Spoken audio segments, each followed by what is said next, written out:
Welcome back to another Tuesdays with Morty, Rick and Morty analysis. We're on the highly anticipated Pickle Rick episode, which is Season 3, Episode 3. And wow, that episode had a lot to offer. If this is your first Tuesdays with Morty, I'm basing a lot of my notes here on whether my previous Rick and Morty theories are supported or debunked with the new episodes. I'll get to that in a moment, but first, let's talk about the post-credit scene where Jaguar saves the day. We're all but certain that we're looking at an alternate dimension, but we're also led to assume that every Rick and Morty that we see are the C-137 set, unless we're told otherwise. Rick and Morty go on some oddball adventures, but as far as we know, they haven't gone to any worlds or alternate versions of Earth that are inhabited by other Ricks, with the exception of Rick Potion number 9, where they replace themselves. So that means that 1, we're certain that Jaguar saved C-137 Rick and Morty, and 2, Jaguar can now pass through different dimensions, because there's no Rick in that dimension, supposedly, for Jaguar to have formed a relationship with. That all makes me doubt if we're seeing everything in chronological order, especially since the head-smashing piano made it into Season 3's opening credits. Sure, it looks like a random gag scene at the end of Episode 3, but everything in Rick and Morty has been very intentional so far, and that means we're missing a huge gap of the story somehow for some reason. Alright, let's talk about this crazy therapy session.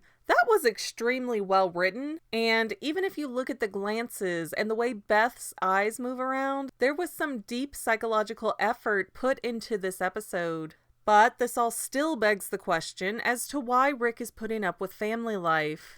Originally, Rick needed to hide from the Galactic Federation by using Morty's brainwaves, or so he said. Yet the Galactic Federation collapsed when their currency units were changed to having 0 value, so Rick doesn't need Morty any longer. So again, I'm asking, why does Rick stay in Beth's house and jump through insane hoops to stay in her good graces? In Season 3, Episodes 1 and 2, Rick claims to only rescue Morty and Summer because Beth wouldn't take Rick back if he didn't have the kids, but that still makes no sense. Why does he need Beth to take him back at all? Rick has the endless potential to make billions of dollars. He has a giant underground lab that he could easily live inside of full time, and there's no given reason as to why Rick needs to stay with the Smith family unit. It's clearly not because he likes or loves his family, because he says over and over again that he doesn't care. I mean, come on, if you're turning yourself into a pickle just to avoid family therapy, you definitely don't value your daughter or your grandkids all that much.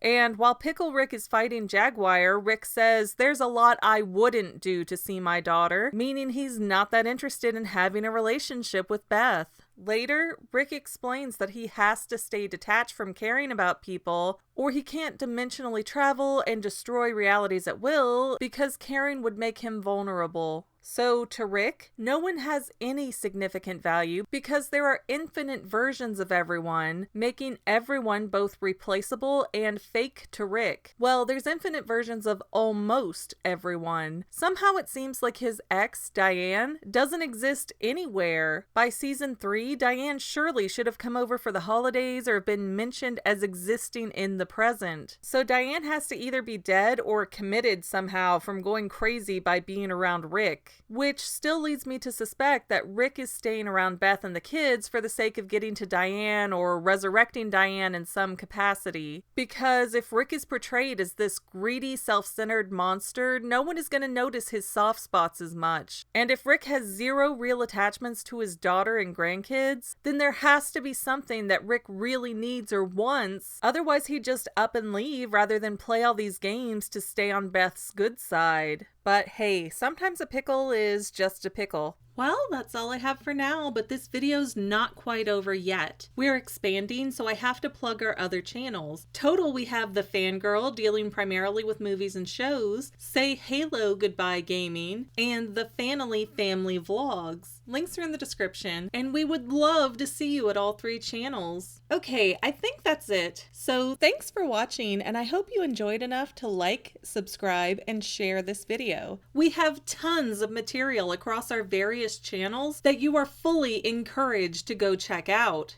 And if somehow you can't get enough of me, please connect with me on Instagram at sayhalogoodbye or Twitter at _the_Fanily.